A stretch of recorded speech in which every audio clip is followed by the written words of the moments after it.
কলিয়াবৰৰ নিজ বৰভগীয়া গাঁও পঞ্চায়তৰ অন্তৰ্গত বৰভগীয়াত সৌৰচালিত মধ্যম গভীৰ নলীনাদ আঁচনি সক্ৰিয় কৰে জলসিঞ্চন বিভাগে।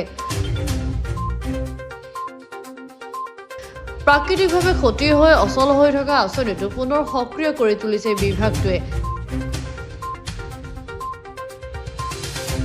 এই আঁচনিখনে 10 হেক্টৰ কৃষিভূমিলৈ পানী বোৱাই নিব বুলি জানিবলৈ দিয়ে বিভাগীয় অভিযন্তাই। ইয়াৰ লগতে কলিয়াবৰৰ ভিন স্থানত এতিয়া জলসিঞ্চন বিভাগে কৃষকৰ উপকাৰ হোৱাকৈ সৌৰচালিত শক্তিৰে পানী যোগান ধৰিছে পথাৰত। উল্লেখযোগ্য যে হাতীমুৰা কলং উত্তোলন জলসিঞ্চন প্ৰকল্পটো পুনৰ মেৰামতি কৰি সক্ৰিয় কৰাৰ চেষ্টা অব্যাহত ৰাখিছে বিভাগে। অৱশ্যে শৰালী নদীৰ বালিচৰে বেৰাজখন আৱৰি ধৰে, যাৰ বাবে প্ৰাকৃতিক কাৰণত পানী যোগানত অসুবিধাৰ সন্মুখীন হৈছে বিভাগটো। সেই সন্দৰ্ভত তেজপুৰৰ নেৰিৱালম ৰাষ্ট্ৰীয় জল আয়োগৰ বিশেষজ্ঞই হাতীমুৰাত লুইতৰ বুকুৰ পৰা শৰালীটো কেনেকৈ পানী উত্তোলন কৰি কিদৰে কলং উত্তোলিত জলসিঞ্চন আঁচনি সক্ৰিয় কৰি তুলিব পাৰি তাৰ জৰীপ চলি আছে বুলি কাৰ্যনিৰ্বাহী অভিযন্তা নীলিম প্ৰসাদ বৰাই জনাইছে। তদুপৰি জলসিঞ্চনৰ কেনেলসমূহৰ মেৰামতি পৰিষ্কাৰকৰণৰ কামো আৰম্ভ কৰাৰ ব্যৱস্থা কৰা হৈছে। কলিয়াবৰ জলসিঞ্চনৰ বিভিন্ন আঁচনিসমূহ যাতে সুচল হয় তাৰ বাবে বিভাগীয়ভাৱে কৰা ব্যৱস্থাসমূহৰ সুফল কলিয়াবৰৰ কৃষক ৰাইজে অতি সোনকালে লাভ কৰিব বুলি আশা প্ৰকাশ কৰে কাৰ্যবাহী অভিযন্তাগৰাকীয়ে।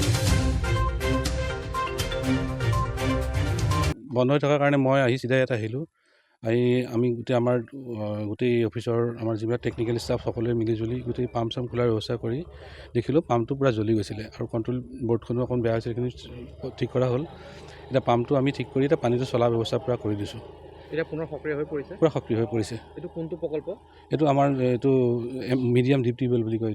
কোন স্থানত আছে এইটো আপোনাৰ বৰভগীয়া স্থানত আছে, বৰভগীয়া পইণ্ট নম্বৰ 1। এইটো কিমান কৃষকক উপকাৰ কৰিব এই প্ৰকল্পই? এইটো প্ৰকল্পই আমাৰ 10 হেক্টৰ মাটি ধুনীয়াকৈ উপকৃত কৰে। কোনখিনি সময়ত পানী দিয়াৰ ব্যৱস্থাটো কৰা হ'ব? এইটো যিহেতু সৌৰশক্তি চালিত প্ৰকল্প, এইটো সৌৰশক্তি যেতিয়া সূৰ্যৰ পোহৰ থাকে সেইখিনি সময়ত চলে, ধুনীয়াকৈ পানী দি থাকে। আৰু কেতিয়াবা ডাৱৰীয়া বতৰত কমকৈ পানী ওলায়, আজি বতৰ ভাল ধুনীয়াকৈ পানী ওলাইছে, এনেকৈ চলি থাকে। আমাৰ ইয়াত 7টা স্পট চেম্বাৰ আছে, স্পট চেম্বাৰবিলাকেদি পানী কৃষক ৰাইজে পাই আছে। হাতীমুৰা উত্তোলিত জলসিঞ্চন আঁচনিটো বহুত পুৰণা আঁচনি। আপোনাৰ মই বৰ্তমান হৈ থকা কথাটো কৈছোঁ। আঁচনিটো তাৰমানে কি হয়, মৃতপ্ৰায় আঁচনি বুলি সকলোৱে কয়। মৃতপ্ৰায় হৈ আছে, মৃত হৈ যোৱা নাই, কাৰণ এইটো গ্ৰীষ্মকালত যেতিয়া খুব খৰাং মাৰে এই আঁচনিটোৱে 100 বা 200 হেক্টৰ মানে পানী দিয়ে মানে মই দেখিছোঁ। আৰু এইবাৰো আহি থকা খৰাঙত পানী দিবৰ কাৰণে আঁচনিটো আমি সক্ষম কৰি ৰাখিব বিচাৰোঁ। আৰু এটা কথা আপোনাৰ এতিয়া বৰ্তমান বালিত পোত খাই গৈছে, খৰালি কালত পানী দিব নোৱাৰাটো আমাৰ কাৰণে দুৰ্ভাগ্য। যি কি নহওক, এইটো নদীৰ নেচাৰ, এইটো নদীৰ নেচাৰৰ আমি যুদ্ধ কৰিব নোৱাৰোঁ। তাৰ পৰিৱৰ্তে আমি ERM বুলি এক্সটেনশ্যন ইনোভেশ্যন মেইনটেনেন্স বুলি এটা প্ৰজেক্ট আমি সোমাইছোঁ আমি তাত। তাৰ কাৰণে আমাৰ ওপৰৰ সকলো ঊৰ্ধ্বতম কৰ্তৃপক্ষ ইয়াত আহি গোটেই ৰিচাৰ্চ কৰি আছে। নেৰিয়ালম আছে, CWC আছে, চেণ্ট্ৰেল ৱাটাৰ কমিশ্যন আছে, তেওঁলোকেও ৰিচাৰ্চ কৰি আছে। আমাৰ চ'ৰ্চটো ঠিক থাকিলে আমি গোটেই কেনেলখিনি আমি গোটেই নতুন পাৰিম বুলি আমি আশাবাদী।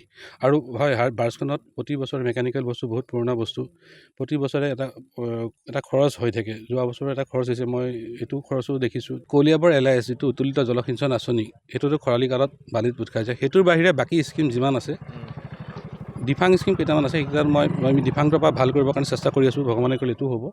বাকী যিমানবিলাক স্কিম আছে, মিডিয়াম ডিপ টিউবৱেল হওক, মোবাইল LIS হওক, STW, গোটেইকেইটা মোটামুটি পানী দি আছে। মানে দিছে বুলিয়ে ক'ব পাৰোঁ। এটা দুটাত অকণমান সৰু সুৰা কেতিয়াবা প্ৰব্লেম হয়, পাইপ ক'ৰবাত ফাটিছে, JCB লাগি পেলাই, সেইবিলাকৰ বাহিৰে বাকী ধুনীয়াকৈ পানী